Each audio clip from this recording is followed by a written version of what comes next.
Buenas tardes, es un gusto contar con todos ustedes en la segunda fecha de nuestro Congreso Internacional de Arbitraje. Antes que nada, quisiera recordarles que mañana tenemos una jornada bastante intensa de arbitraje, ya que en este mismo lugar, a partir de las 2:30 de la tarde, se va a desarrollar una jornada del Young Arbitration Forum, o lo que se conoce como ICC-YAF, ¿no?, dedicado a la problemática de los dispute boards. Por eso es que el evento se denomina Dispute Boards, un mecanismo para fomentar inversiones e infraestructura. Este evento lo desarrolla conjuntamente CCI Perú, ¿no?, de la cual es parte la Pontificia Universidad Católica del Perú, y en estricto CCI YAF, ¿no?, como les digo, el Young Arbitration Forum de la CCI. Es un evento gratuito y les pedimos por favor que también puedan participar en este evento, que va a estar muy interesante. Va a haber una simulación de una audiencia de Dispute Board, y para ello solamente tienen que inscribirse en el break, dejar su nombre con las señoritas de recepción para que tomen nota de la asistencia. Y justamente vinculado a los dispute boards o a las juntas de resolución de disputas es que vamos a empezar la jornada de hoy con el panel 4 de nuestro congreso, titulado La aplicación de la JRD o la Junta de Resolución de Disputas en la solución de controversias de obra. Para el Centro de Arbitraje de la Universidad Católica es bastante importante el fomento de la JRD, ¿no? El centro ha sido pionero en la formulación de reglas y de estudios respecto a la figura de los dispute boards, y nos sentimos satisfechos de que esta iniciativa haya sido tan bien acogida normativamente y ahora tengamos la posibilidad de someter la obra pública a partir de determinados montos hacia un mecanismo que creemos que tiene mucho que ofrecerle a la realidad de contratación pública peruana, sobre todo porque es un medio que permite la prevención y solución rápida de las controversias. Entonces, el panel que vamos a presentar a continuación va a darnos algunos alcances mucho más detallados de la aplicación de la JRD en la solución de controversias de obra en general, pero también de manera bastante específica en lo que es lo concerniente a la obra pública.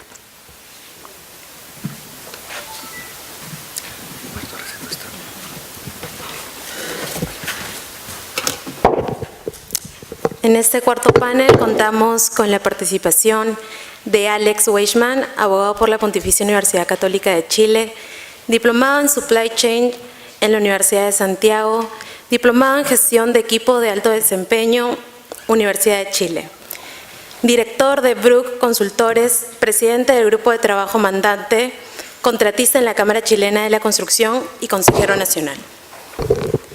También contamos con la participación de Alex Campos, abogado por la PUC y máster en Derecho por la Universidad de Nueva York. Es socio de Campos Abogados en Infraestructura, vicepresidente de la Sociedad Peruana de Derecho de la Construcción, árbitro registrado en OCE, el Centro de Arbitraje de la PUC, AmCham y la Cámara de Comercio de Lima. Eric Franco, abogado por la PUC con máster en Derecho de la Construcción y Resolución de Conflictos en King College London, miembro del Consejo Directivo de la Sociedad Peruana de Derecho de la Construcción, subgerente legal en Volcán Compañía Minera. Finalmente contamos con Eduardo Sangüesa, ingeniero civil por la Universidad de Chile, socio director de Varela Ingeniería Contractual. Brinda asesorías en claims, negociación de claims e ingeniería contractual. Representante en Chile de la Dispute Resolution Board Foundation. Ha sido presidente de DAF bajo las reglas de la ICC. Les brindamos fuertes aplausos.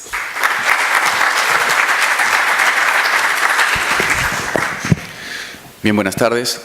Quiero agradecer al Centro por la invitación. Contamos en esta tarde con un excelente panel con dos expertos que nos acompañan de Chile y un experto de Perú. El tema de contrataciones, el tema de juntas ha tomado un revuelo especial este año con la publicación con la entrada en vigencia de la nueva ley de contratación del Estado.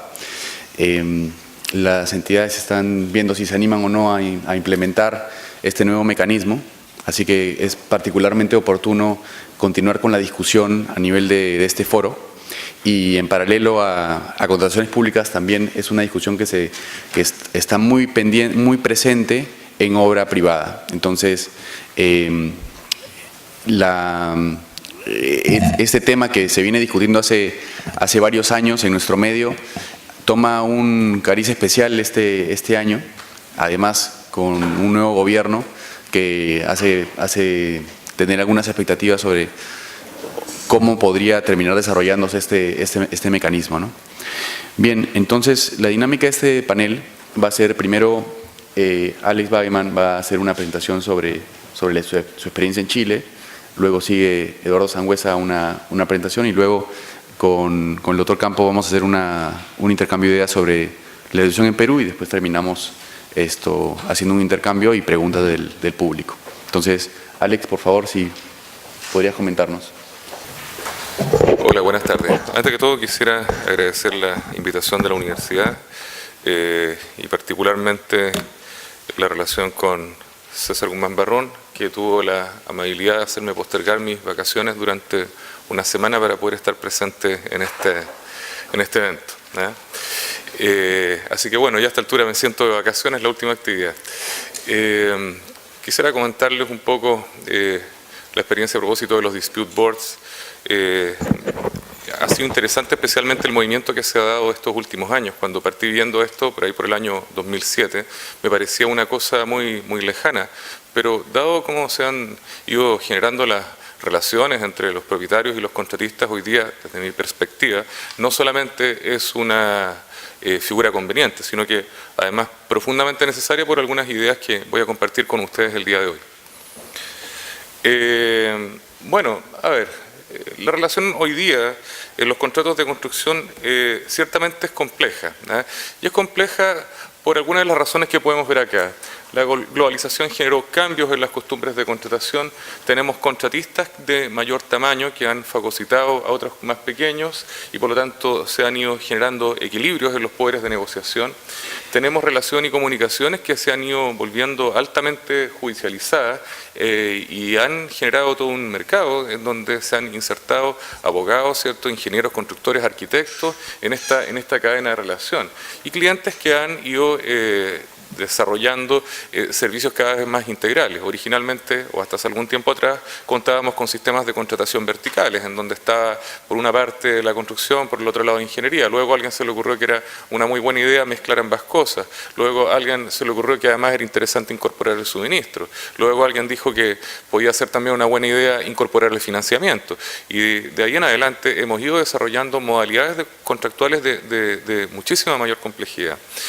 Ahora, particularmente en este contexto de globalización y de la incorporación de algunos modelos o estándares internacionales, empieza a aparecer la figura de los adjudicadores o la figura de los dispute boards en sus distintas versiones y por lo tanto empieza a llegar como un fenómeno de transculturación y parte de este mismo proceso de globalización. Ahora, esto no es nuevo, ¿verdad? Los modelos FIC, los modelos CCI existen desde hace bastantes años, ¿verdad?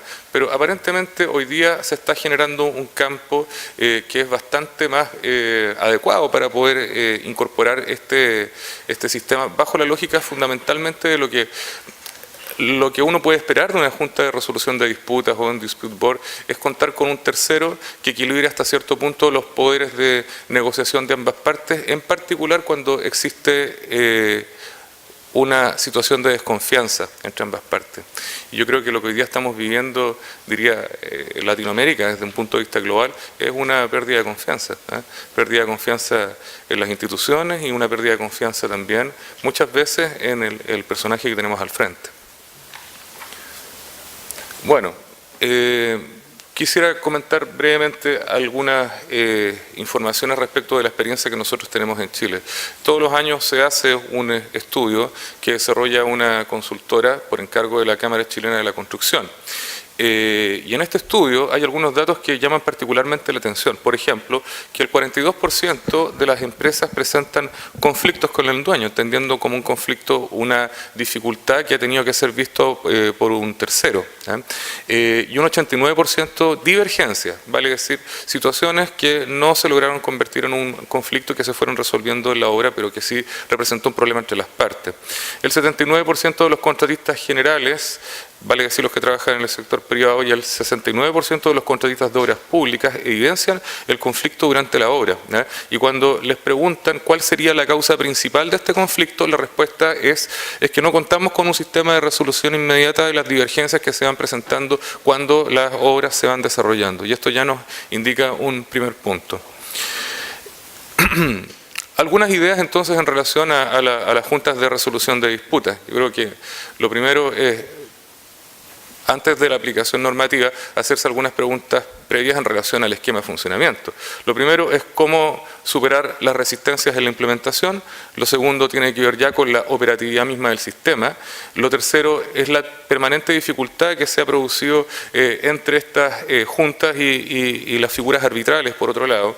Y finalmente es otra pregunta que vale la pena hacerse, si es que las juntas de resolución de disputas o dispute board sirven para todos los casos o derechamente basta con fijar una regla y hacerlas aplicables a toda una naturaleza de contrato. En relación a lo primero, bueno, cuando uno se pregunta cuál es la resistencia inicial o por qué se produce la resistencia inicial, uno se encuentra con una serie de respuestas que yo me he tomado la libertad de clasificarlas rápidamente de distintas maneras. Tenemos el primero, que yo denomino el asegurado, que dice, ¿para qué voy a incorporar un mecanismo, cierto, que me va a hacer perder el control de mis contratos? No estoy ganando nada con eso, sino que además pongo en riesgo el cumplimiento de los plazos, y yo quiero asegurarlo. Por el otro lado, cierto, tenemos el estratega, el que dice, no, estos sistemas solamente están pensados, cierto, para tranquilizar a los contratistas, así que implementemos, pero en la práctica no le vamos a dar mucha pelota. Luego tenemos el nacionalista, ¿cierto? O también podríamos denominarlo como la virgencita envuelta en el pañuelo, que cree que solamente lo que se hace acá es lo que funciona bien, ¿cierto? Y por lo tanto rechaza todos los modelos externos que provengan, porque la realidad de uno es la más interesante de todas. Por otro lado tenemos el proteccionista, que dice, y particularmente en el sector de los abogados, dice, bueno, ¿para qué vamos a proponer esto? Pues nos van a dejar sin trabajo. Otra resistencia tiene que ver con la tecnocracia, que es exactamente el otro extremo, el que dice, aquí no necesitamos manejar el vínculo, el contratista tiene que hacer el trabajo y por lo tanto tenemos que reforzar con más control, más supervisión, más inspección, creyendo que con eso el asunto va a mejorar. Y finalmente tenemos el extremo. El extremo es el que sale con la filosofía, ¿cierto?, de que el perro es mío, yo lo saco a pasear cuando quiero, ¿cierto?, y por lo tanto yo no voy a correr ningún riesgo, ¿cierto?, porque yo soy el dueño del negocio y nadie me puede decir qué es lo que hago. Ahora, frente a esto, hay algunas respuestas a propósito del tema de la implementación. Lo primero es reforzar la lógica de que no se está perdiendo el control de los contratos con el apoyo de un panel experto. La experiencia demuestra que esto no es así, pero sí se requiere para poder lograr esto una labor de difusión y capacitación previa, tanto a nivel de administración superior, del sponsor, como también, por otro lado, quienes van a hacer la implementación de y la utilización de los dispute boards. En segundo lugar, a los abogados explicarle que la experiencia demuestra que los dispute boards tienen un carácter eminentemente técnico. Indudablemente hay un apoyo jurídico de por medio, pero es una institución eminentemente técnica, Por lo tanto, no hay una competencia y más bien una complementación. En tercer lugar, a los técnicos, bueno, reforzar el concepto de que efectivamente si lo que se quiere es reforzar la componente técnica, lo que hace el dispute board es justamente trabajar en ese sentido, porque el perfil usual de quienes trabajan en estos paneles, ¿cierto?, y Eduardo podrá hablar con más detalle de eso, son personas técnicas que tienen experiencia en el tema. Y bueno, al nacionalista hay que dejarlo para los partidos de fútbol. Y al extreme, explicarle que al final se gana más dinero en la colaboración que con la imposición. Yo creo que el tema de estas relaciones distorsionadas, ¿cierto?, donde tienes un gran propietario, ¿cierto?, y un pequeño contratista, está el día de hoy, y tal como van las cosas, quedando entre el Pleistoceno y el Cuaternario. Bueno, el segundo punto es cómo lograr que los dispute boards funcionen adecuadamente. Yo diría que se podría sintetizar en unos 4 o 5 puntos. Lo primero, es fundamental un propietario convencido de que es económicamente útil, no solamente políticamente útil, sino que también es económicamente útil implementar un dispute board versus el valor que tiene el costo de ir a un arbitraje, a un juicio. También eso está estadísticamente estudiado. Segundo, disponer de equipos profesionales que estén preparados para usar el dispute board, porque no basta simplemente con legislar o regular. La experiencia por lo menos me ha demostrado, viendo algunos ejemplos fatales, en donde tú tienes una regulación, un marco contractual que te establece el dispute board, pero aquel que lo tiene que usar no lo usa porque no lo entiende, no sabe cómo funciona, lo siente como una imposición, y si yo que lo voy a usar lo siento como impuesto, en realidad lo que voy a hacer es una resistencia pasiva, y por lo tanto el sistema no va a funcionar. Tercero, el tema de los expertos es fundamental. Deben ser imparciales, eso es básico. Me ha tocado ver en un par de casos en que se han definido, por ejemplo, figuras de dispute board, entonces las partes eligen cada uno al suyo, y se supone que el elemento básico es la imparcialidad de los miembros del panel. Cuando tú eliges al tuyo y el otro al otro, lo único que estás haciendo es anticipar la negociación del conflicto, se convierte en una suerte de prearbitraje. Deben ser empáticos, no basta solamente con que sean técnicos, sino que hay un trabajo, ¿cierto?, de tratar de generar ambientes para que las partes puedan colaborar, y deben ser técnicamente competentes. Lo otro, esto ya es más una opinión personal porque creo que va a ser un tema de discusión, es privilegiar la modalidad standing o permanente a la modalidad ad hoc, vale decir, no solamente al momento de resolver el conflicto, sino que haciendo el trabajo de acompañamiento. Hay dos funciones que desarrollan previamente los dispute boards en relación con esto. Una es la asistencia informal, y otro es el apoyo que van dando en las reuniones, y todo eso se va generando en la etapa de la permanencia, no cuando se genera el conflicto. Se pierde mucho cuando solamente operan ad hoc. Y naturalmente, como último punto, procurar que el dispute board cuente con un garante y un marco regulatorio, tanto en lo procedimental como en lo disciplinario. No basta que exista una norma, sino que también tiene que haber un garante desde el punto de vista de la implementación y la selección adecuada de los miembros del panel, si no también se va a desprestigiar. La tercera pregunta, bueno, ¿puedo hacer coexistir un dispute board, una junta de resolución de disputas con un arbitraje? Es perfectamente posible e incluso es un precedente, es una etapa previa, ¿cierto? Y apoya. Yo me tomé la libertad de generar un continuum, ustedes también lo pueden ver seguramente en algunos libros, en donde está la estructura de costo y tiempo, ¿cierto? Se dan cuenta que el arbitraje como figura terminal es la más cara y la más lenta. Y existen otras instancias intermedias, y dentro de estas instancias están los dispute board. ¿Por qué no utilizarlos? Y por último, ¿sirven los dispute boards para todos los casos? Bueno, indudablemente la respuesta es no. Existen ciertos factores que deben evaluarse para ver si estas juntas de resolución de disputas son operativas, pueden ser operativas o no. Lo primero es la modalidad de contratación, principalmente desde el punto de vista de la distribución del riesgo. En segundo lugar, el plazo del servicio. No tiene mucho sentido aplicar una junta de resolución de disputas, ¿cierto?, para un contrato de un mes. El monto del servicio, porque existe un costo asociado al mantenimiento de esta junta que tiene que tener una cierta concordancia con el monto del contrato. Yo entiendo, me tomé la libertad de leer el reglamento, y ustedes fijan dos parámetros, uno que tiene que ver con los 20 millones de soles, ¿cierto?, y otro de los 40 millones de soles. Eso, en términos numéricos, si uno lo ve estadísticamente, es un monto bastante razonable considerando el costo que tienen generalmente estos mecanismos. Y naturalmente debe ser un contrato que tenga la posibilidad de generar cambios recurrentes durante la ejecución, sino también se va diluyendo un poco la participación del panel técnico. entonces uno podría generar un panel, una matriz en donde pudiera desarrollar este tipo de entrada, y en función de eso generar un esquema que le permita a uno definir si va a necesitar una junta de una persona o de 3 personas o complementarla con alguno de los otros elementos que mostré hace un momento atrás. Negociación informal, qué sé yo, negociación entre las partes, mediación, dispute board, eventualmente arbitraje. Algunas conclusiones para ir terminando mi presentación. A ver, los dispute boards son una figura en expansión. En un estado de relaciones en donde la confianza se ha deteriorado, siempre es bueno contar con un tercero imparcial que esté ahí apoyando a ambas partes para poder conservar o restablecer esa confianza que a lo mejor desde el inicio está perdida, cosa que sucede muchas veces durante los procesos de licitación y mucho en el sector público. Segundo, para que un dispute board sea implementado, es básico que exista convencimiento y compromiso por parte del implementador. No debe ser resultado de una presión colectiva o de una presión política, porque si no simplemente se queda en el papel y no se hace realidad.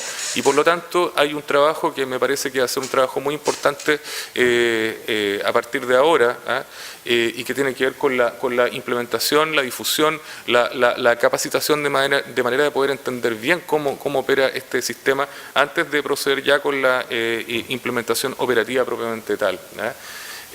Luego, desde el punto de vista de quienes actúan dentro del board, o quienes van a ser de alguna manera los que van a interactuar permanentemente con ellos, también necesitan estar muy bien capacitados y los expertos de la misma manera, con un buen sistema de selección. Sobre eso también hay algunos casos que comentar respecto de, porque hay algunos que fueron implementados con mucho interés y ganas, pero finalmente no funcionaron. Los dispute boards son perfectamente compatibles con arbitrajes y juicios porque obedecen también a enfoques diversos. Y finalmente, no todos los contratos requieren una junta de resolución de disputas. No se trata tampoco de que a través de este mecanismo vamos a encontrar la solución a todos los problemas de relacionamiento que existen entre un propietario y un contratista. Hay muchos otros factores involucrados que están fundamentalmente relacionados con los riesgos que ambas partes asumen, un marco normativo adecuado, una modalidad de contratación adecuada, una gestión en la administración del contrato que sea adecuada y que evidentemente no se la podemos endosar completa a las juntas de resolución de disputas. Algunas ideas finales, bueno, contar con un plan de difusión y de capacitación claro antes de implementar, con el apoyo siempre de la administración superior, así como de los usuarios y de los expertos, eso es básico. Segundo, disponer de una organización garante que se encargue de supervigilar, seleccionar y capacitar a los miembros de los respectivos paneles.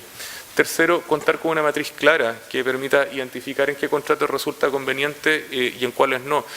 A mí me parece que hacer una discriminación solamente por el monto del negocio no es suficientemente completo como para poder determinar qué tipo de junta se requiere y en qué condiciones.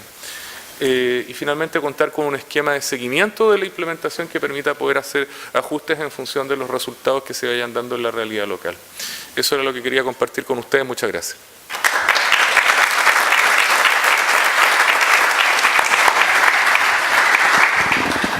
Muchas gracias, Alex, por tu excelente exposición introductoria. Quisiera pedirle a Eduardo que Eduardo va a comentar sobre la experiencia de Dispute Boards específicamente en el tema de concesiones en Chile. Ya después entramos en más detalle varios temas que quisiera pedirte profundizar un poco, pero lo dejamos para después todo junto.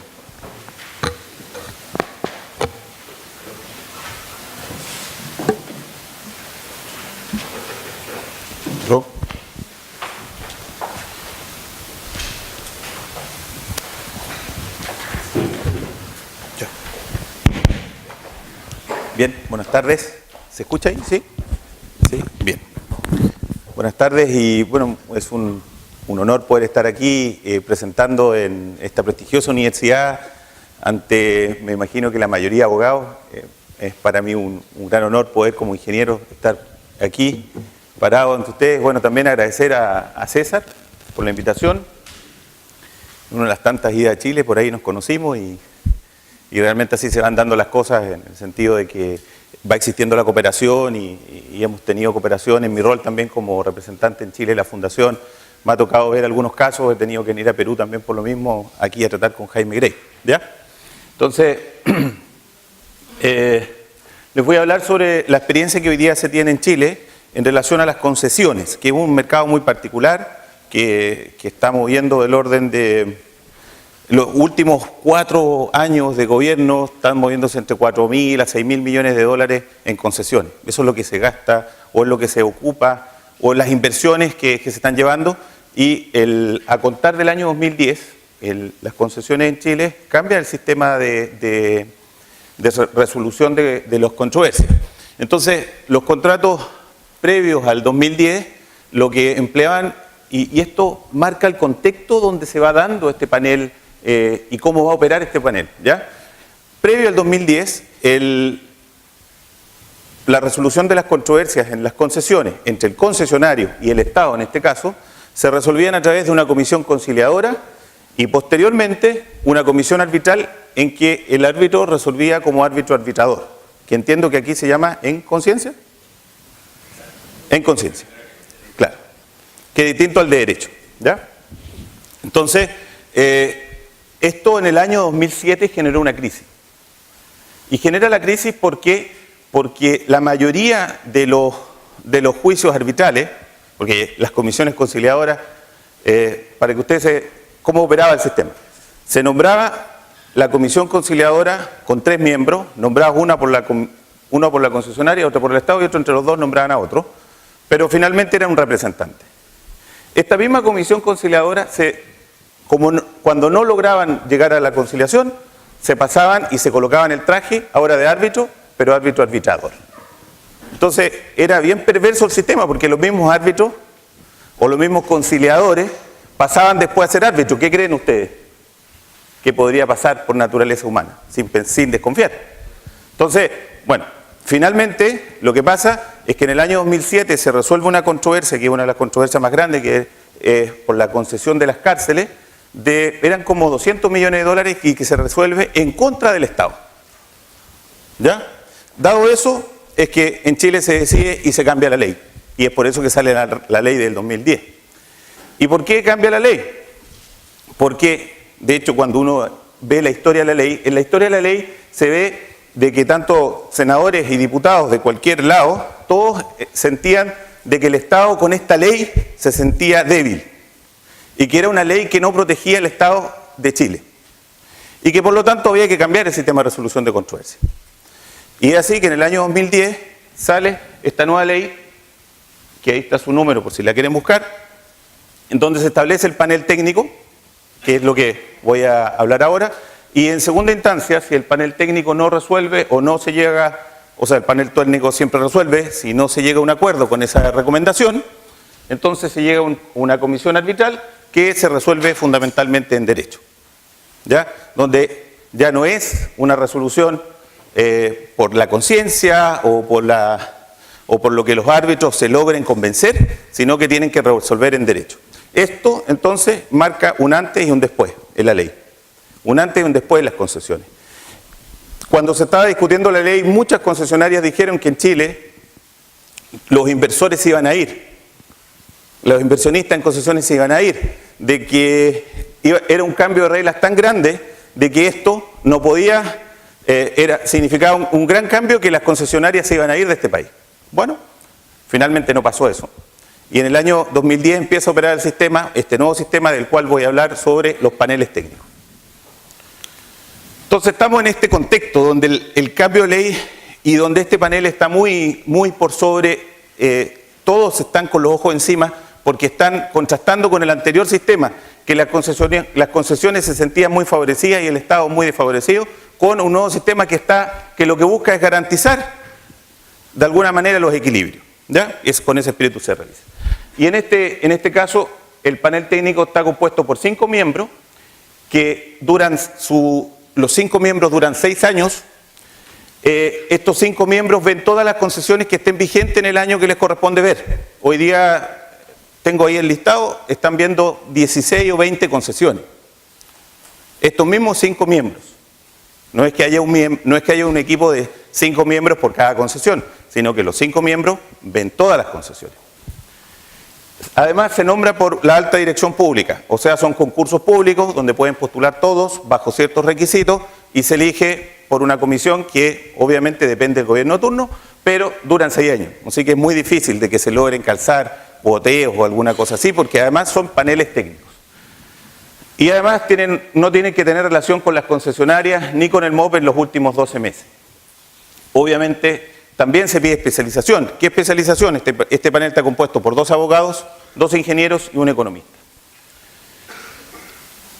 Lo primero es que resuelven controversias de carácter técnico-económico. Lo segundo, no son vinculantes, o sea, solo emiten recomendaciones.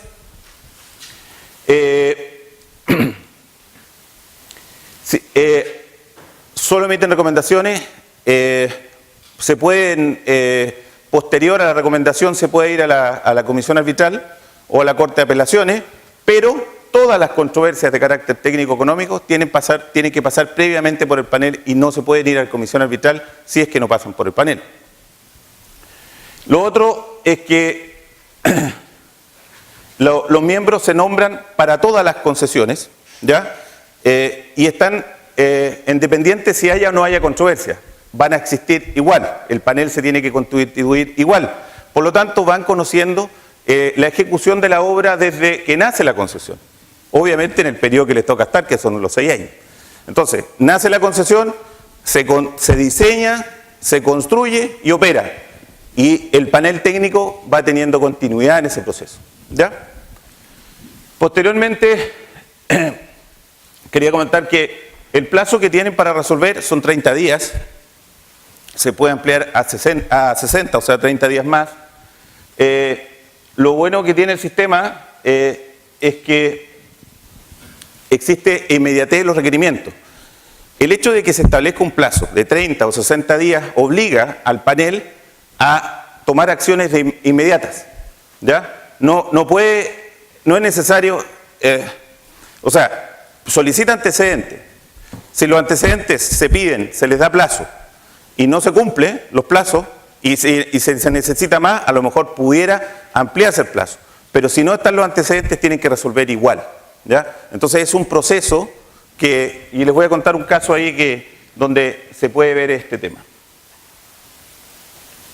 Bueno, las etapas del procedimiento son: se presenta la discrepancia, hay que ver si es admisible o no es admisible. ¿Por qué? Porque son solamente de carácter técnico-económico y alguien podría discutir de que es un aspecto que no es técnico-económico, sino que es más bien un tema más bien legal. Después, una vez que se declara la admisibilidad, se va a la audiencia pública. Es una audiencia pública en serio, o sea, puede ir cualquier persona. Además, ustedes ven la audiencia pública, va a estar en YouTube, a los otros días tiene que estar en YouTube. La posibilidad de efectuar observaciones, se emite la recomendación y luego la aclaración. En eso consiste el proceso. Entonces,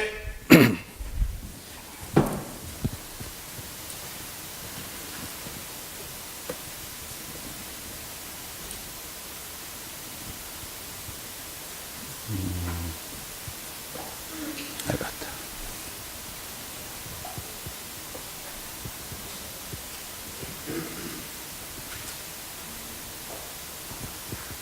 ¿Estaban aquí?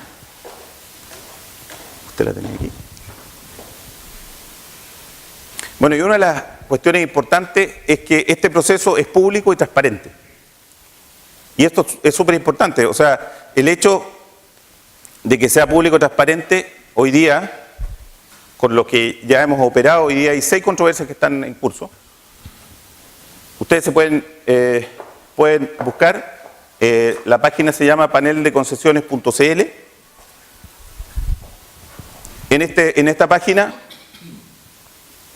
ustedes se pueden meter, por ejemplo, a estado de solicitudes. En estado de solicitudes ustedes pueden buscar solicitud de discrepancia y ahí están listadas las discrepancias que existen, ¿ya? Esto es bueno y malo porque lo que pasa es que existen algunos gerentes que quieren ir sabiendo cómo va el proceso y aquí sí que no se le puede decir nada. ¿Se presentó o no se presentó el escrito? El escrito está acá. ¿Qué escrito se presentó? Está acá. ¿Cuándo se presentó? ¿Qué es lo que está pidiendo la otra parte? Está todo acá. Entonces,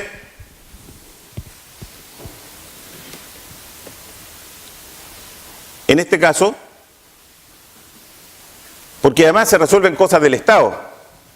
Si se resuelven cosas del Estado, no entiendo por qué tendría que ser privado, ¿o no? No lo sé. Entonces ustedes se pueden, de estas 6 discrepancias yo he participado como asesor en 5. Ahí está audiencia pública, por ejemplo. Y ahí ustedes pueden ver el video de la audiencia pública, que lo tengo aquí abierto, para hacerlo más rápido. Ahí está el presidente, que es Erwin Estaño. Privados y el Estado de Chile. Y ahí está, me quedan pocos minutos, un minuto. Bien, entonces está Erwin Estaño, que es el presidente del panel. Estamos en la audiencia pública. En esa audiencia pública, ¿qué presentamos? Presentó la concesionaria, presentó el abogado, presentó el gerente de la concesionaria y el asesor técnico que era yo, donde le planteamos la controversia al panel. El panel ya había tenido como 15 días en donde no había leído la discrepancia. Por lo tanto, las preguntas las tenía, pero así. Nosotros íbamos preparados a las preguntas, íbamos preparados porque justo ahí a los 4 días previos a la audiencia, cada parte manda escrito con las observaciones a cada una de las partes. También íbamos preparados a las observaciones que no había hecho la otra parte. ¿Y qué es lo que tiene que hacer? Existe un plazo, hay 30 o 60 días. El panel en ese momento tenía que ir con mucho estudio sobre la situación. ¿Por qué? Porque sabe que después de la audiencia, que es el día 20, no hay más plazo para resolver. Y por lo tanto va muy preparado. Y de verdad que nos cuestionaron bastante. ¿Ya? Es un elemento de entonces, reglado naturalmente que ayuda a... Queda la última lámina.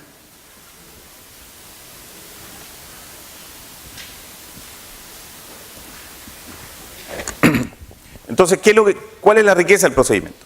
Primero, lo importante es que este es un procedimiento que está partiendo en Chile, está del año 2010, hoy día hay 6 controversias, las 6 controversias se han resuelto 5 controversias y una controversia ha llegado a arbitraje, ¿ya? Porque después, la etapa siguiente, ¿y por qué? Porque la recomendación a una de las partes no le gustó y se pasa a la otra instancia. Bueno, por casualidad la parte que no le gustó era el Estado, y dentro del Estado está la ley de que mientras existan otras instancias tienen que seguir las otras instancias y siguen a la instancia arbitral. Entonces, lo importante es que el panel está informado de la ejecución del contrato, es inmediato, el panel si se le ocurre algo nos manda el escrito, nosotros durante el periodo que dura la controversia, que son 30 o 60 días, tenemos que contestar, existe certeza en los plazos. Es un proceso multidisciplinario, ágil y concentrado. Hay exposición de las partes, y las partes de verdad que tenemos que ir preparados. Existe transparencia y publicidad, qué duda les cabe. Le busqué un caso, está ahí, todos podemos mirar qué es lo que pasó. Tenemos un problema, sí, que es en relación a la solución anticipada, porque cuando existen controversias en donde el perjuicio todavía no se lleva o no está totalmente determinado, ¿cómo resuelve el panel? ¿Ya? Hoy día, de hecho, hay resoluciones que han dicho cómo se tiene que resolver. Creemos que cuando nos toque resolver vamos a tener que volver porque no vamos a llegar a acuerdo en cómo resolver, porque obviamente la controversia está todavía en curso. Ahora, ¿hay mayor satisfacción y bajan los costos de litigación? Todavía no lo sabemos, porque estamos recién en 6 controversias. Lo que sí podemos saber de que la controversia que terminamos, la presentamos al panel, la recomendación nos dio a favor de la concesionaria, yo fui asesor de la concesionaria. Después, como el MOP no quiso pagar, ¿qué instancia seguía? La comisión arbitral. Fuimos a la comisión arbitral. La comisión, para presentar desde la recomendación a la comisión arbitral, nos demoramos 2 semanas en terminar la presentación. Fue un proceso bastante corto, bastante más corto que si lo hubiéramos tomado desde cero, sin ninguna recomendación. ¿Ya? Por lo tanto, ahí hay disminuciones en el proceso, se está haciendo más expedito, pero a la larga no sabemos qué va a terminar porque tenemos un caso que está en esta situación. Lo más importante, y es lo que buscamos, hoy día hay historia y jurisprudencia en la forma de operar y resolver ciertas controversias. Y eso ¿Por qué se los digo? Hoy día hay una controversia de un aeropuerto. En la controversia de este aeropuerto están cobrando un concepto que es el gasto general, que todos deben saber y manejar. Cobrar gastos generales en una concesión en Chile es muy difícil. Y el panel en este momento tiene que resolver y va a ser la primera controversia en relación al gasto general. Nosotros que trabajamos para otras concesionarias, ¿qué creen que hicimos? Fuimos a la audiencia, estamos buscando los escritos para ver, primero, cómo se están presentando. Segundo, cómo va a resolver el panel. Porque para ver cómo encauzamos nosotros la causa. Si la encauzamos por cómo está pensando el panel o la encauzamos para que demos vuelta a la opinión del panel. Entonces, es para nosotros importante este hecho de que hay una historia y una jurisprudencia. Bueno, y lo que les decía, la información y la preparación para la siguiente etapa está quedando bastante preparada.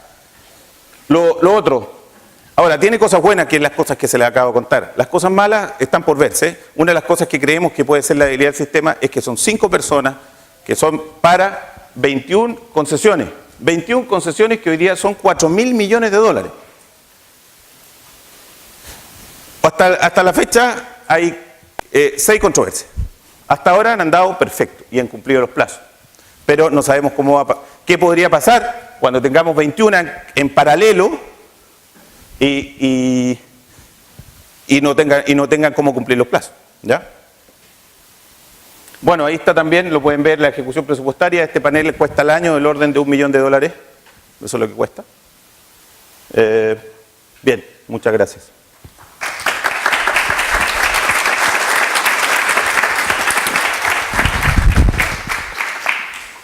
Muchas gracias, Eduardo, por esta súper interesante exposición sobre la experiencia en concesiones. Como saben, en el Perú lo que falta todavía en materia de concesiones es reglamentar lo que salió en la ley de presupuesto en 2013. Entonces todavía no hemos podido poner en práctica. 2 temas que me parecieron particularmente interesantes de la exposición es que la experiencia en Chile se emiten recomendaciones y no decisiones, algo que en el Perú claramente se ha querido evitar en contrataciones públicas o en situaciones en las cuales participa el Estado, pero es muy interesante la visión que has presentado y también lo ven como una preparación para el arbitraje, no tanto como una posibilidad de que la disputa quede ahí. Y seguramente después vamos a entrar más en detalle a eso. Y otro tema también interesante es que están distinguiendo entre controversias técnicas y controversias legales, ¿no? Que es también una cosa que es un punto que es bastante controversial, si es que es buena práctica o no.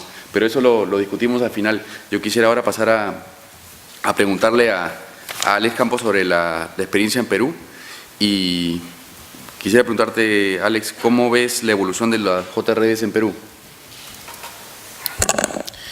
Gracias, Eric. Gracias a los organizadores del evento por invitarme nuevamente a acompañarlos. Y, la verdad que los felicito a mis predecesores. La verdad que me ha parecido súper interesante y he disfrutado bastante las presentaciones anteriores y de hecho me ha servido un poco para reflexionar sobre algunas cosas de cómo hacemos las cosas en el Perú, ¿no? No sé si ustedes tuvieron alguna oportunidad, pero en la década pasada habían estos dispute boards, ¿no? Que eran básicamente los dispute boards que habían sido organizados, establecidos porque los préstamos internacionales, ¿no es cierto?, de los organismos multilaterales que utilizaban el modelo FDIC armonizado, ya venía pues en el FDIC armonizado, venía evidentemente bien metido una figura que se llama el dispute board y nadie sabía bien qué era, pero estaba ahí y había pues que hacerlo, ¿no? Y la verdad es que por muchos años nos pasamos haciendo mini arbitrajes, ¿no? Era básicamente una suerte de mutuo arbitral, ¿no? Rara vez no se llevaban las decisiones de la Junta, rara vez no se llevaban a arbitraje y básicamente se veía como un ensayo, un simulacro, mostrarse las cartas antes de llegar al verdadero campo de batalla. Nos pasamos años haciendo eso, ¿no? Después, obviamente, viendo experiencia internacional, nos comenzamos a estudiar un poco más en qué consistían los dispute boards y nos dimos cuenta que en realidad, muy por el contrario de lo que estábamos haciendo, los dispute boards tenían otra función. De hecho, yo rescato una cosa que dijo mi tocayo Alex, que los dispute boards son tanto una herramienta de administración contractual, o sea, sirve tanto en el manejo contractual como sirve como mecanismo de solución de controversias. Es una cuestión híbrida.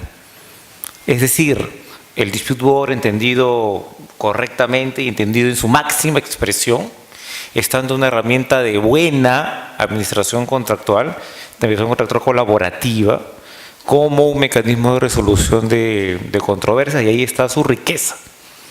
Quiero creer yo, respondiendo a la pregunta de Eric, quiero creer yo que con las incorporaciones que hemos hecho del mecanismo, primero en la ley de concesiones, en la ley de APPs, la 1012, y evidentemente en lo que está ahora de moda, que es la ley de contratación pública, quiero entender que es como que el primer paso a entender correctamente.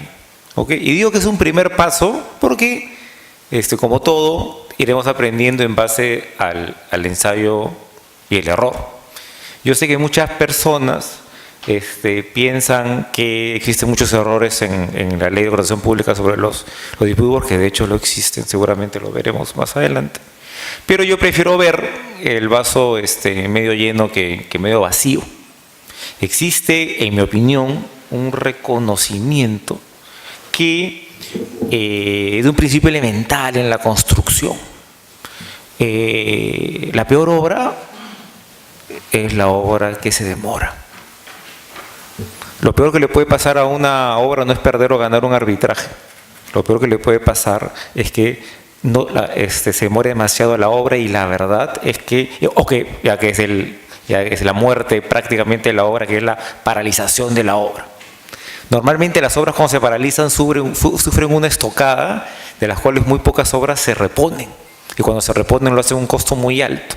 Entonces, en esa idea, yo quiero creer y invito a todos a reflexionar sobre la utilidad de los dispute boards en obra pública, pero enfocado básicamente en la siguiente pregunta, ¿no? ¿Cómo hacemos dentro del marco legal que tiene actual, que tiene un montón de limitaciones, un montón de restricciones, y podemos discutir si son técnicas o no, si son técnicas o antitécnicas, podemos discutir si son legales o no, podemos discutir si son convenientes o no, pero dentro de ese marco, que es el día de hoy, la música que nos toca bailar, existe campo para ese reconocimiento de que la obra no puede parar, de que la obra no puede paralizar, de que hay que resolver, hay que evitar la famosa espiral del riesgo, ¿no? del conflicto, que es que una vez que el conflicto, ¿no es cierto? El conflicto es como una bola de nieve. Una vez que comienza a rodar hacia abajo, ya no la para nadie, cada vez es más grande. La idea de los dispute boards de la Junta creo que es esa. Creo que es, oye, paremos la bola de nieve cuando la bola todavía es pequeña y todavía no ha comenzado a rodar, porque cuando ya está. El arbitraje finalmente es un mecanismo que solamente distribuye pérdidas. O sea, decide quién soporta la pérdida. No evita que la pérdida se produzca. ¿No es cierto? El arbitraje en esta línea es forense, no es CSI. ¿Ok? ¿De qué se murió y quién es el culpable? Pero no evita que se muera. No evita. César se va a reír porque yo siempre hago metáforas con el matrimonio. El arbitraje no evita el divorcio. ¿Okay? La mesa de disputas sí, porque finalmente es una suerte. En el lado de administración contractual funciona como consejería matrimonial. Cuando, eso es muy importante, con esto termino, cuando esposo y esposa realmente quieren solucionar el problema. Porque cuando hay colaboración, cuando los esposos no quieren solucionar el problema, ni el mejor consejero matrimonial salva ese matrimonio. En esa perspectiva veo yo la evolución, y creo que debemos analizar las ventajas y desventajas de la nueva norma. Muchas gracias, Alex. Y justamente ahí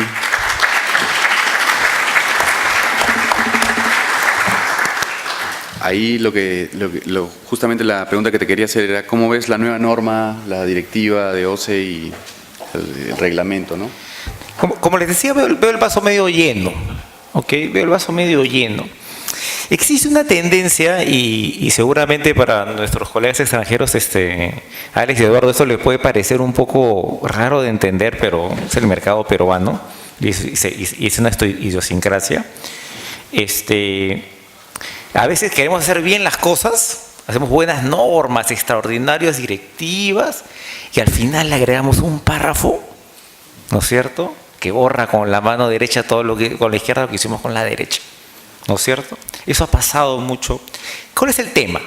El tema es que ha habido una opción muy valiente de imponer las mesas de disputas, pero al final, cuando ya se iba, ¿no es cierto?, armando el reglamento y todo el mundo ya quería colaborar y ya estábamos convencidos porque estaba en la ley y todo el mundo celebraba, ya todo el mundo quería abrir el champán, ¿no es cierto?, pero faltaba el reglamento y después, obviamente, la directiva, comenzó a surgir una preocupación que es válida por parte básicamente de las entidades públicas, ¿no? Que es, oye, pero si yo defiendo el interés público y la obra es pública, ¿no es cierto?, ¿cómo juega esto con las normas legales? ¿No es cierto? Y eso plantea un desafío súper interesante. ¿Por qué? Porque básicamente las mesas de solución de disputas han sido hechas para discutir temas técnicos. O sea, tampoco seamos ingenuos, ¿no? Las mesas han sido hechas por ingenieros para evitar a los abogados. ¿Ok? Es una verdad. ¿Ok? Y Eduardo no me dejará mentir. ¿Por qué? Porque los abogados complicamos las cosas, pues. Así de sencillo. ¿No es cierto? Ya va todo debido proceso, todo fue debido proceso. No nos dejan hablar, ¿no es cierto?, un minuto menos. No, han violado mi debido proceso. Entonces, ¿qué pasa? Obviamente, a veces disputas tienen un matiz técnico, pero ¿qué pasa? ¿Cómo se compagina eso? ¿Cómo se equilibra con el válido interés de las entidades públicas de que al final, eso, como nos contaba muy bien Eduardo, no termine siendo pues un arbitraje de conciencia, ¿no? Entonces se crea pues una figura del técnico legal, es decir, se crea la figura del ingeniero abogado, ¿no es cierto? Y no hablo del abogado ingeniero, porque ningún abogado en su sano juicio intentaría ser ingeniero, ¿no? Ingenieros que quieran ser abogados o que están estudiando profesor, sí, hay un montón, yo veo un par ahorita en esta sala, no los voy a delatar. Un abogado nunca, ni lejana a veces, y justamente nos metimos al derecho para no ver números. ¿Para qué vamos a rezar los números? Eso no tiene sentido. Pero fíjense que compaginar eso y entender eso es la clave. Y en mi opinión no es una diferencia insalvable. No es una diferencia, es un desafío grave. La verdad, es un gran desafío, no grave, un gran desafío. Pero no es para nada insalvable. Y creo yo que, sobre todo, mientras generemos a los profesionales que estén a la altura de un desafío tan grande, vamos a tener que tener expectativas más modestas con respecto a los dispute boards, paso a paso. ¿Okay? Lo que no quiero, lo que me daría mucha pena es que intentemos en grandes contratos a establecer masivamente los dispute boards y que hayan grandes frustraciones, porque al final la gran discusión sea si el dispute board es competente o no es competente. ¿Ok? Cosa que si ustedes han leído la directiva, han leído el reglamento, está más o menos regulado, pero no claramente regulado. Y ahí voy al tema del técnico no técnico, ¿no? Para mi opinión, ¿no es cierto?, la diferencia técnica y no técnica es antitécnica. Rara vez se presentan, ¿no es cierto?, en arbitraje de obra privada y mucho menos en obra pública alguna controversia que sea estrictamente técnica. Las hay, ¿no es cierto? ¿Por qué se cayó el túnel? Sí, hay, pero la verdad es que son muy pocas. Muchas gracias, Alex. Hay varios temas para profundizar en este pequeño momento que tenemos para hacer algunas preguntas, pero antes de plantear las preguntas quisiera pedirle al público si alguien tiene alguna pregunta puntual, si tienen algún tema que quisieran plantear, cosa que todos los que quieran participar dicen sus preguntas, las anotamos, las agrupamos por temas y aprovechamos este corto tiempo que tenemos para tratar de abarcar la mayor cantidad de temas que podamos. ¿Alguien quiere plantear alguna pregunta? Sí.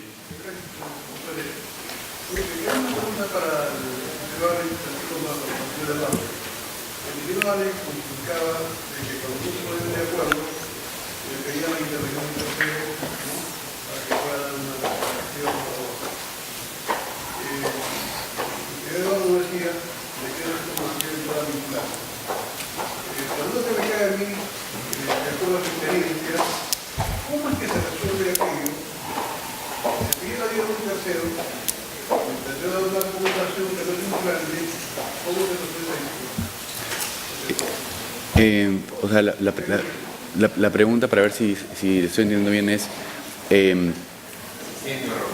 al siendo recomendación, si es que queda en recomendación, ¿en qué medida las partes acatan la recomendación o si siempre se va a un arbitraje? Como ayuda. Ya, ok. Tomamos nota. ¿Y alguien más quisiera hacer una pregunta, un comentario? Yo tengo una pregunta para el público, a las personas de entidades, que veo varias. ¿Alguien se está animando a incorporar dispute boards en sus contratos? Sí, sí. ¿Alguien está...? Sí. Ministerio de Educación, a ver si... La razón de, bueno, actualmente es el Estado de empresa de electricidad. Y la razón de incorporar un dispute es porque tiene ese inventario de arbitrajes más de 10. En la balanza del conflicto, como los electorales, la mayoría de controversias tienen un perfil técnico. Por lo tanto, cuando esa discusión se somete a un tribunal más expertizo en temas de obra pública, ¿qué suele ocurrir? Que a los ámbitos hay que explicarles básicamente de que la controversia tiene características Técnicas. Por ejemplo, solo un ejemplo técnico. Por decir una discusión entre ingeniería básica e ingeniería de detalle. Asignación de riesgos hacia el contratista y la entidad. Esa discusión de ingeniería básica e ingeniería de detalle respecto de obras electromecánicas tienen estrictamente un perfil técnico. Por lo tanto, desentrañar ese concepto para un tribunal arbitral, por más que sea, que tenga mucha experticia, casi siempre recae en una pericia. Entonces, los árbitros prácticamente se ponen una venda y dicen, el perito dirá lo que debe de ser. Entonces, esa es la razón por la cual considero que incorporar en obras de magnitudes superiores a 20 o 30 millones de dólares, sí hay que incorporar el dispute board. En la entidad donde yo trabajo, sí, pues estamos promoviendo otra obra pública muy interesante en la cual vamos a incorporar en realidad es una herramienta, esta herramienta para justamente evitar pues laudos en los cuales suelen ser laudos, que muchas veces no es bien entendido por las partes porque por el matiz técnico, un concepto adicional.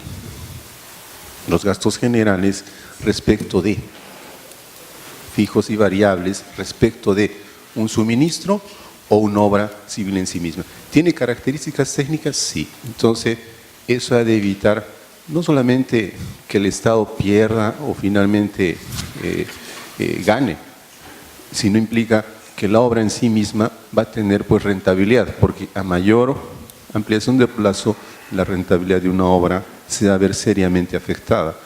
Inclusive podría convertirse en una obra no rentable.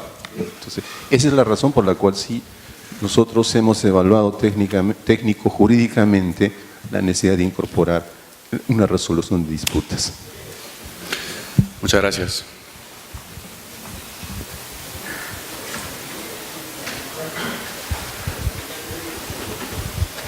Gracias. En realidad, toda controversia técnica dentro de la ejecución del contrato va a tener consecuencias jurídicas. ¿no? En realidad lo que tengo la impresión de que el Dispute Board se convierte es en una prueba preconstituida previo al arbitraje. Porque, por ejemplo, en el caso de que señala el doctor Campos, ¿por qué se cayó el túnel? ¿No? ¿Por qué se derrumbó el túnel? Eso finalmente fija un tema técnico, pero la consecuencia jurídica va a ser definida en un arbitraje de derecho, ¿no? Entonces, ¿cuál es el valor de la resolución que, digamos, que emite la Mesa de Resolución de Controversias, ¿no? Es un poco, porque aparentemente termina siendo como un peritaje de oficio, ¿no? A pesar de que, digamos, porque es hecho por un tribunal ajeno a las partes, ¿no? De acuerdo, muchas gracias. Acá, una última.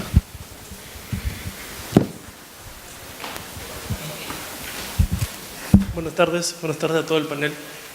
Bueno, en realidad, antes de mi pregunta, que es bastante concreta, yo quería dar un comentario acerca de los dispute boards, que se llama Junta de Resolución de Disputas en el Perú. Y es decir que, en mi experiencia, bueno, yo vengo de la ciudad de Trujillo, me animé a hacer la tesis sobre este tema, porque me parece bastante interesante, sobremanera. Y en realidad, la realidad que vivimos en provincias es que los árbitros, los ingenieros con los que podemos conversar más o menos al respecto, no conocen que existe este nuevo mecanismo de resolución de conflictos en el Perú. Si bien es cierto, el Centro de Análisis de Resolución de Conflictos de la universidad es el pionero, ya han tenido hace bastante tiempo su reglamento de los dispute boards, en las provincias no conocemos los beneficios, las ventajas, las desventajas. Entonces, el comentario es, y va por ahí, que se necesita hacer un trabajo de difusión, como decía bien el ingeniero, los doctores de Chile, el doctor Alex, necesitamos hacer un trabajo de difusión de costa y de alrededor de todo el Perú para que puedan conocer los beneficios y las desventajas. Y más o menos mi pregunta iba dirigida a nuestra experiencia en el Perú. ¿Cómo ha ido evolucionando este mecanismo en el Perú? Si tenemos o no hemos tenido de repente algunos proyectos que han sido considerados en este tema de dispute boards, y además si es que en realidad el arbitraje y la Junta de Resolución de Disputas van a coexistir. ¿Tiene un futuro esto? ¿Van a coexistir conjuntamente? ¿Se complementan? A mí me queda claro que se complementan entre sí. Sin embargo, hay diversas opiniones, diversas de personas, de juristas que han ido investigando sobre el tema. Y además, si es que ambas, si con su complementariedad, van a contribuir con un mejor sistema de administración pública en el Perú. Esa es mi pregunta. Muchas gracias. Agrupando los temas que han salido, tenemos por un lado la eficacia de las recomendaciones y cómo engarza eso en el mecanismo de resolución de conflictos, qué tan eficiente, qué tan útil es contar con recomendaciones. Luego, otro tema es la discusión entre técnico y no técnico en las controversias. Como ha dicho Alex, eso acá en el Perú la discusión ha girado en torno a decir que la distinción es antitécnica. Sin embargo, en los contratos de proinversión vemos que se hace la distinción y se dice si hay dudas sobre si es técnico o no técnico, se va a la regulación de no técnico, ¿no? Eso es proinversión. Sin embargo, en la ley se ha optado por no hacer la distinción, ¿no? Lo cual ha sido el resultado de un proceso de discusión a nivel nacional. Y en cambio en Chile vemos que en el tema de concesiones sí se hace la distinción, y eso tiene que ver con el tema más macro, que fue, como lo dijo Alex, el tema de competencia de la Junta.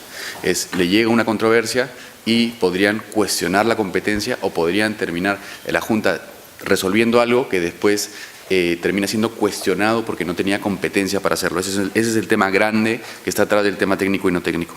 Un tema que no ha sido planteado, pero que yo quisiera plantear para una última ronda muy breve de comentarios, es el tema de honorarios, ¿no? Ni la ley, ni el reglamento, ni la directiva actuales tocan el tema de honorarios, lo dejan totalmente abierto. Mejor, peor, no sé. La cosa es que un poco quisiera también pedirles a los panelistas si pueden hacer un comentario sobre el tema de honorarios. ¿Cómo han visto que se pactan? ¿Cuál creen que es la buena práctica? Luego, un tema relacionado con el tema técnico y no técnico es el perfil del adjudicador. Si es que un abogado puede ser adjudicador o solamente un ingeniero. Como sabemos, nuestra ley dice que tiene que ser un ingeniero, un arquitecto, una persona que conozca Bueno, ingeniero arquitecto para presidente o adjudicador único, y en el caso de los dos adjudicadores adicionales, en caso de tres, tiene que tener conocimiento en ejecución de obra. Eso está sujeto a interpretación, qué cosa es saber ejecutar una obra o tener experiencia en ejecución de una obra. Un abogado puede tener experiencia en ejecución de una obra, eso es algo también que quisiera pedirles un breve comentario al respecto. Uso de dispute boards en Perú, se lo dejo al doctor Campos para que haga un comentario. Y sobre arbitraje y dispute board, si se complementan o no, definitivamente dispute board va a reducir la cantidad de arbitrajes, pero digamos, se puede ver también como que la torta crece, o sea, va a haber más inversión pública. Si es que se quiere cerrar la brecha de infraestructura, que son de 160 billones de dólares hasta el 2025, esto no se puede hacer con el esquema que tenemos actualmente. O sea, necesitamos un esquema como dispute board para llegar a alcanzar esa meta. De lo contrario, nunca lo vamos a hacer como país, ¿no? Está bien, entonces quisiera pedirles a cada uno un comentario de 2 minutos para cerrar. Empezamos por Alex, por favor. A ver, no sé si me van a alcanzar los 2 minutos. A ver, yo les había comentado en mi presentación de que le había echado un vistazo al reglamento, a los artículos 205 y siguientes del reglamento, y me llamó la atención un par de cosas, como por ejemplo que no había visto reglas en relación a los montos, qué pasa si no había pronunciamiento dentro de plazo, pero me llamó la atención que no había un procedimiento. Entonces me parece muy legítima la pregunta de, bueno, ¿qué es lo que pasa con las decisiones o las recomendaciones que hace una Junta de Resolución de Disputas? Y eso yo creo que pasa porque es necesario disponer de un procedimiento. Yo tuve la oportunidad de participar en la redacción del reglamento de los Dispute Board de la Cámara de Comercio de Santiago, ¿ya? Que sigue un poco la lógica de la Cámara de Comercio Internacional, y lo que hace es distinguir o diferenciar entre, por una parte, las decisiones, ¿ya?, y las recomendaciones, ¿ya? El panel puede tener esas dos funciones, o bien derechamente tiene una función solamente recomendativa, y a eso se dedica, ¿ya?, o bien una función de adjudicación, en donde toma decisiones. La verdad es que no existe mayor diferencia entre el poder vinculante que tiene una y otra. Quizás la única diferencia entre una y otra tiene que ver con que el momento del cumplimiento tiene que ser inmediato o no. ¿Qué quiero decir con eso?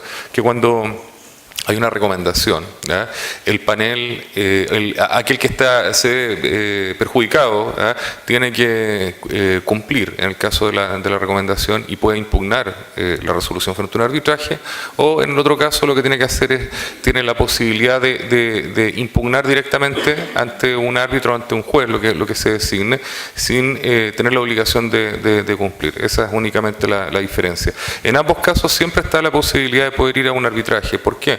Porque lo que se ha interpretado es que cuando tú tienes un dispute board, el incumplimiento de una decisión o de una recomendación equivale a un incumplimiento de contrato, ¿eh? Y por lo tanto te vas por la línea del incumplimiento de contrato, ¿cierto? Y te vas a un arbitraje o a un juicio bajo la lógica del incumplimiento de contrato, ¿eh? Y de esa manera lo vuelves compulsivo. Eso en relación al tema del procedimiento. Naturalmente que hay razones por las que no ha funcionado en muchas oportunidades el dispute board. Una motivación errónea del implementador o el dueño, no lo está haciendo por las motivaciones correctas, falta de entendimiento respecto al tema de los expertos, falta de alineamiento por parte de quienes tienen que utilizarlo. Me llamó también la atención la visión dicotómica que en alguna oportunidad hemos conversado con Eduardo en otros lugares, a propósito de la marcada visión del abogado y la marcada visión del técnico. El abogado ve esto, lo escuché por allá arriba, ¿cierto?, como una forma de preconstitución de prueba. El técnico lo que quiere es resolver el problema, ¿cierto?, y avanzar en el proyecto. ¿Dónde se logra la convergencia entre ambos puntos? Bueno, considerando de que desde el punto de vista del arbitraje, las resoluciones, las recomendaciones de la Junta de Resolución de Disputas son efectivamente casi una prueba pericial, pero eso es en la medida que trabajan como ad hoc, vale decir, resolviendo una controversia, pero no hay que olvidar también de que hay otra función muy importante que tiene la Junta de Resolución de Disputas, y que es esta condición standing, este acompañamiento que debería hacer a las partes y la asistencia informal, que desafortunadamente, por lo que no quedó en el reglamento y que creo que debería ser seguramente el primer mejoramiento a desarrollar. Muchas gracias, Alex. Eduardo, por favor. Bueno, en relación a si las recomendaciones sirven o no sirven, o si tienen efectividad o no efectividad, mira, te puedo decir que yo tengo una visión ya con la experiencia de que depende si estamos en el ámbito público, en el ámbito privado y la madurez de los que están en la implementación de estos procesos, ¿ya? Tengo un caso ahora entre una minera y una empresa constructora en Chile que tiene un DRB y han resuelto han hecho tres recomendaciones y las tres recomendaciones han sido aceptadas por ambas partes. Y eran 15 millones de dólares en total. Yo actué como presidente de un DAB, eran 20 millones de dólares. La cláusula siguiente, después del DAB, que era adjudicador, o sea, era una adjudication, era algo obligatorio, venía un arbitraje internacional en Francia. Las partes, nosotros resolvimos y ninguna de las partes fue al arbitraje en Francia. Bueno, ustedes dirán porque era tan caro ir a Francia pero lo que quiero decir es que en ese caso son contratos privados y efectivamente tanto en recomendaciones como en adjudication o en resoluciones se toman. Y todo depende de la madurez de las partes y de las recomendaciones que dé el panel en cuanto a su fundamento y en cuanto a su ejecución, ¿ya? Eso por una parte. Ahora, cuando estamos en el ámbito público, déjenme decirle a ustedes que por más que digan que es una adjudication o resolución y no una recomendación, el Estado va a seguir en las instancias superiores, por ley lo va a tener que hacer así, me imagino.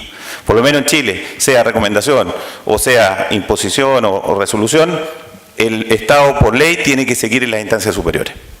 Es muy difícil de que, aunque sea adjudication o sea recomendación, el Estado se quede ahí. O sea, me da la impresión a mí que por lo menos en los casos públicos, por definición, por lo menos en Chile, van a las instancias superiores, ¿ya?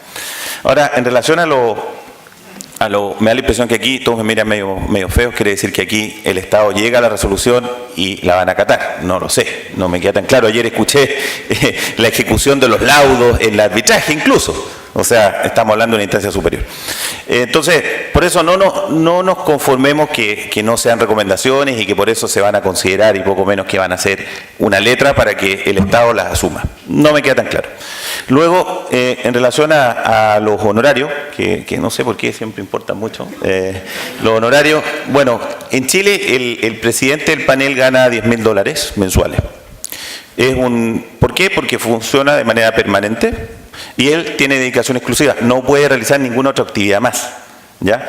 Y solamente puede hacer clases en universidades reconocidas por el Estado, a ese nivel. O sea, ni siquiera puede hacer clases en una universidad que él quisiera, ¿ya?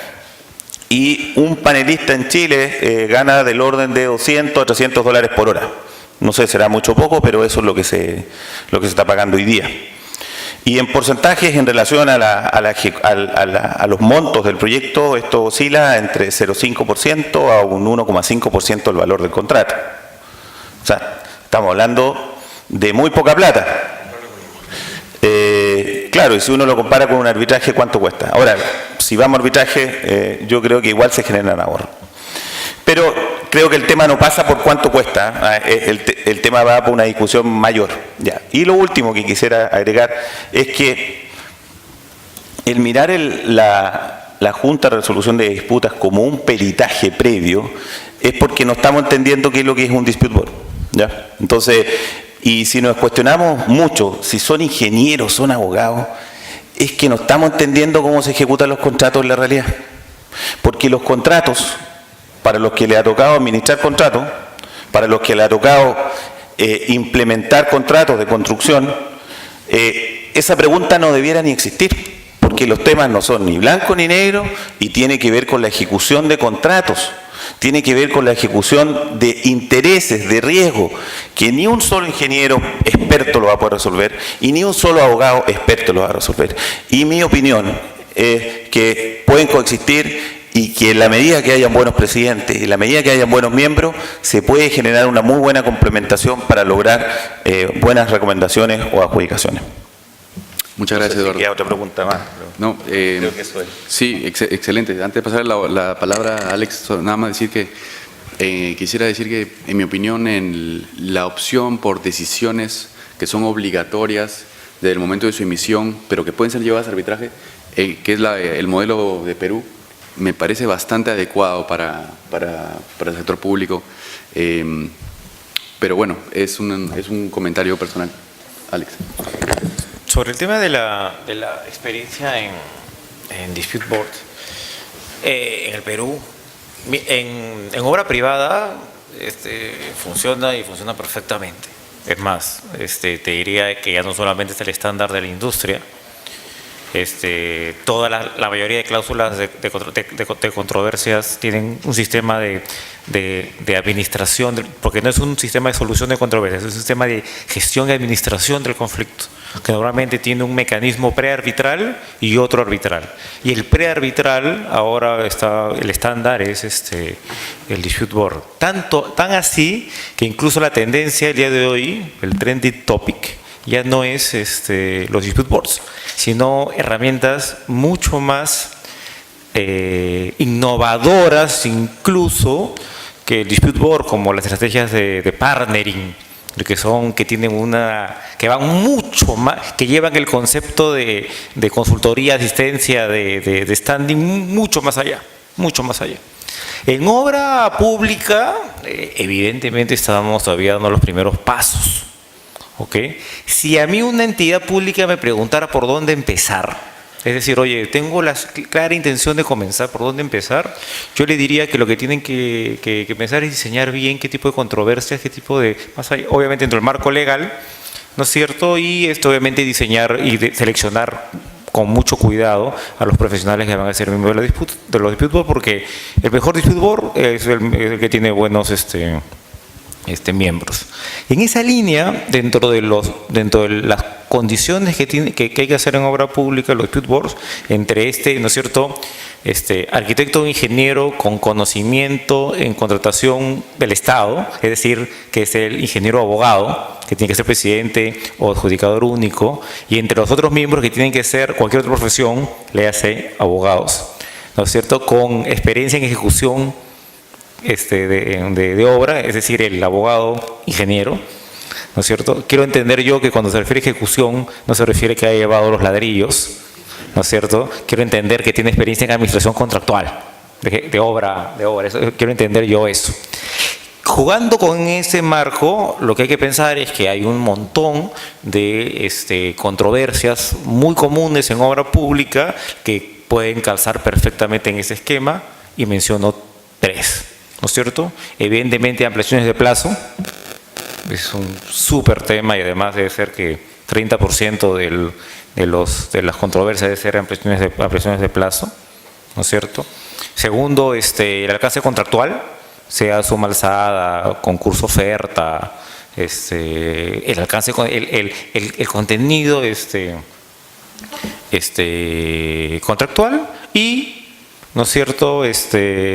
La cuantificación de mayores costos, cuando esos costos están ya previamente, entre comillas, reconocidos por la legislación, porque también hay otra, ¿no es cierto?, norma perdida por ahí que dice que las juntas no pueden ver nada que no esté expresamente reconocido por reglamento. En esas variables, ¿no es cierto?, hay que comenzar a hacer, en mi opinión, planes pilotos. Funciona muy bien para eso. Contradictoriamente, la norma te dice que, por ejemplo, un Dispute Board sí puede ver resoluciones o nulidades de contrato, ¿no es cierto? Cosa para la cual obviamente no va a ser de mucha ayuda, pero jugando con lo que hay, ¿no es cierto?, yo me sentiría absolutamente satisfecho si el porcentaje de controversias, que el día de hoy es inmanejable, No hay servicios arbitrales en general, no hay árbitros, no hay peritos, no hay secretarios, no hay centros suficientes para la marea de arbitrajes que hay. Si podemos reducirlo en esos 3 temas que te estoy comentando, en mi opinión, eso ya es un gran logro. Y el segundo paso lo veremos, ¿no es cierto? Ese puente lo cruzaremos cuando lleguemos a él. Es mi opinión. Muchas gracias, Alex. Muchas gracias, Eduardo. Muchas gracias, Alex, también. El tiempo nos ha quedado extremadamente corto. Podríamos seguir acá bastante tiempo más, pero estamos muy contentos de poder haber podido compartir en este contexto nuevo de expectativas, de pensar si funciona, si no funciona, si las entidades se van a animar a incorporarlo o no. Y bueno, esperamos realmente que pueda ser creo que como ha dicho Alex, en el Perú el vaso está medio lleno y hay que aprovechar la oportunidad. Bueno, gracias.